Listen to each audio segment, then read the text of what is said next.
ఇది గాజు చెప్పు కథ పార్ట్ 2. సిండ్రిల్లా పాత బట్టలను తాకింది. ఒక్కసారిగా అవి ఒక అద్భుతమైన వెండి గౌనుగా మారిపోయాయి. ఆమె కాళ్ళలో అందమైన గాజు చెప్పులు కనిపించాయి.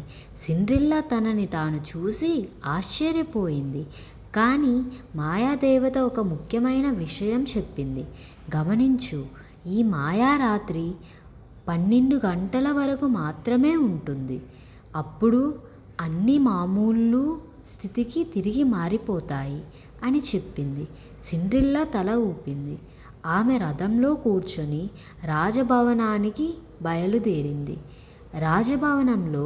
రాజభవనం చాలా అందంగా వెలిగిపోతుంది. వందలాది దీపాలు వెలుగుతున్నాయి. సంగీతం వినిపిస్తోంది. అక్కడికి సిండ్రిల్లా వచ్చిన వెంటనే అందరూ ఆశ్చర్యపోయారు.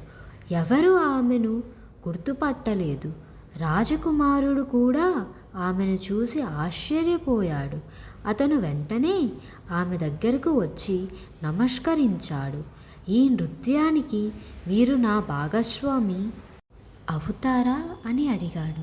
సిండ్రిల్లా సిగ్గుతో అంగీకరించింది. ఆ రాత్రి వాళ్ళు కలిసి నృత్యం చేశారు. రాజకుమారుడు ఆమెతో మాట్లాడటం చాలా ఇష్టపడ్డాడు. సమయం ఎలా గడిచిపోయిందో ఆమెకు తెలియదు. అప్పుడే గడియారం 12 కొట్టింది.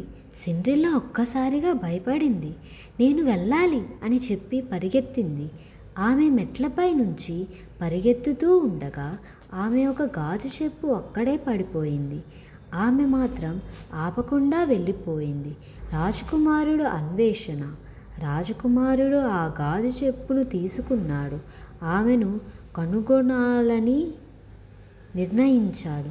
తరువాతి రోజు రాజ్యం మొత్తం ప్రకటించారు. ఈ చెప్పు ఎవరి కాలికి సరిపోతే ఆమెనే రాజకుమారుడు పెళ్లి చేసుకుంటాడని ప్రకటించారు. సైనికులు ప్రతి ఇంటికి వెళ్ళారు. సిండ్రిల్లా సవతి అక్కలు కూడా ప్రయత్నించారు. కానీ ఆ చెప్పు వాళ్ళ కాళ్ళకి సరిపోలేదు. అప్పుడు సిండ్రిల్లా కూడా ప్రయత్నించాలనుకుంది. అయితే తన సవతి తల్లి కోపంగా అంది. ఆమెకు అవసరం లేదు. కానీ సైనికుడు అడ్డుకోలేదు. సిండ్రిల్లా కాలు చెప్పులో పెట్టింది. అది సరిగ్గా సరిపోయింది. అందరూ ఆశ్చర్యపోయారు. అప్పుడు సిండ్రిల్లా తన మరో గాజు చెప్పును కూడా చూపించింది. రాజకుమారుడు చాలా సంతోషపడ్డాడు. కొన్ని రోజుల తరువాత రాజకుమారుడు సిండ్రిల్లాను పెళ్లి చేసుకున్నాడు. ఆమె పనిమనిషి జీవితం ముగిసింది. ఆమె ఒక అందమైన రాజకుమార్తె అయ్యింది. సిండ్రిల్లా మాత్రం తన మంచి మనసును ఎప్పుడూ మార్చుకోలేదు. ఆమె తన సవతి అక్కలను కూడా క్షమించింది. ఆ రోజు నుంచి ఆమె సంతోషంగా జీవించింది.